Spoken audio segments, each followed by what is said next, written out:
తిరుపతి నగరంలోని స్థానిక కొర్లకుంట మారుతినగర్లో భార్యాభర్తల మధ్య ఘర్షణ పడి భర్త టాక్సీ డ్రైవర్ సుబ్రహ్మణ్యం హత్య చేసినట్లు సమాచారం రావడంతో ఈస్ట్ సీఐ మహేశ్వరరెడ్డి తన సిబ్బందితో కలిసి సంఘటనా స్థలానికి వెళ్లి పరిశీలించారు.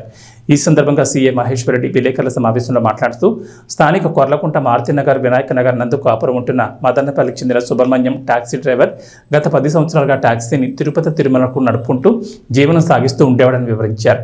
సుబ్రహ్మణ్యంకు అరకొండకు చెందిన సుజాత్తో వివాహమైంది. వీరికి రోహిత్ అనే 10 సంవత్సరాల కుమారుడు 5వ తరగతి చదువుతున్నాడు. అలాగే కుమార్తె రోహిణి 4వ తరగతి చదువుతోంది. సుబ్రహ్మణ్యం మద్యానికి బానిస కావడంతో భార్యాభర్తల మధ్య ఘర్షణ పడుతూ ఉండేవారని తెలిపారు. ఇతని శరీరంపై రక్తకాయలున్నాయన్నారు. దీనిపై కేసు నమోదు చేసి హత్యానేరం కింద కేసు నమోదు చేసి దర్యాప్తు చేస్తున్నట్టు తెలిపారు. మృతదేహాన్ని పోస్టుమార్టం నిమిత్తం ఎస్వి మెడికల్ కళాశాలకు తరలించినట్లు పేర్కొన్నారు.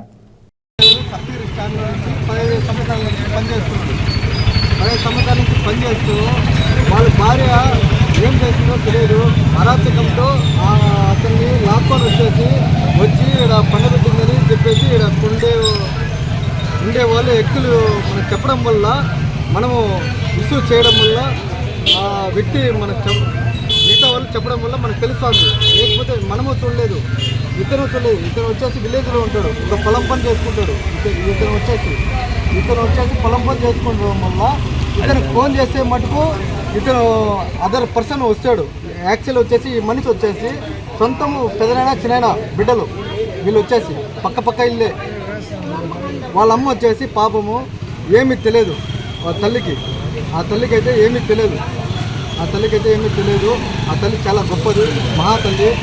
కాకపోతే వీళ్ళు ఏం చేస్తున్నారో ఏమో ఈ మనిషికి తెలియదు. ఈ మధ్యలో ఒక లాక్డౌన్ టైంలో యాక్సిడెంట్ అయింది ఈ మనిషికి.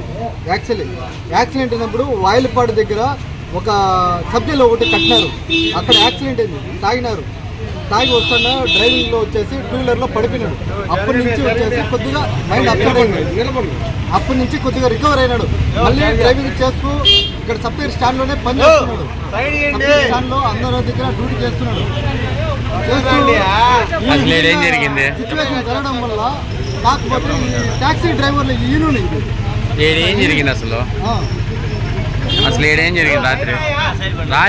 టాక్సీ డ్రైవర్లకైతే ఏమీ తెలియదు. మార్నింగ్ వచ్చేసి ఒక మనిషి రావడం వల్ల అందరికీ ఇన్ఫర్మేషన్ ఇవ్వడం వల్ల మనకు తెలిసింది. అంత నుంచి ఏమీ తెలియదు.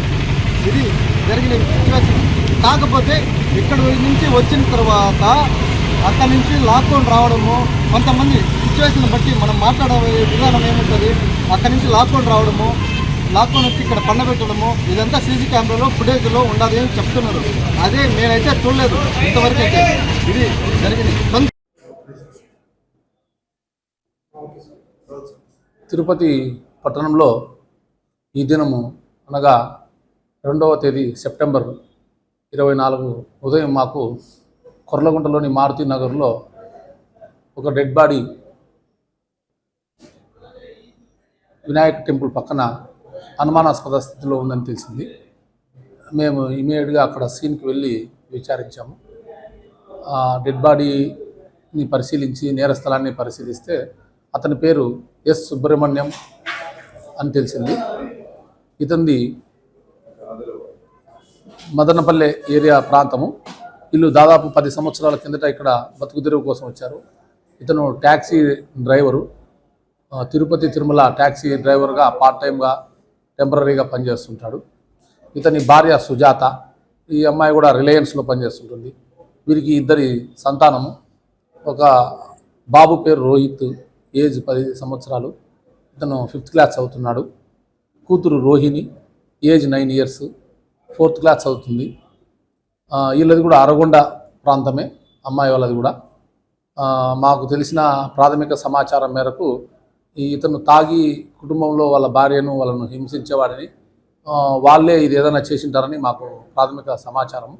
దీన్ని పూర్తి పరిశీలించిన తర్వాత దీన్ని కేసును నమోదు, వాళ్ళ రక్త బంధువులు వచ్చిన తర్వాత కేసు తీసుకొని నమోదు చేసి దర్యాప్తు చేస్తాం. ఇతను తాగి ఫ్యామిలీని బాగా ఎప్పుడు ఇబ్బంది పెడుతుంటారు. దానివల్ల ఏదన్నా గొడవ జరిగి చంపిండవచ్చు అన్నట్లు అనిపిస్తుంది. శరీరంపై గాయాలు ఉన్నాయి, రక్త గాయాలు. కాబట్టి ఇది మేము మర్డర్ అనే భావిస్తున్నాము. ఆ యాంగిల్లోనే మేము కేసు నమోదు చేసి విచారిస్తాం.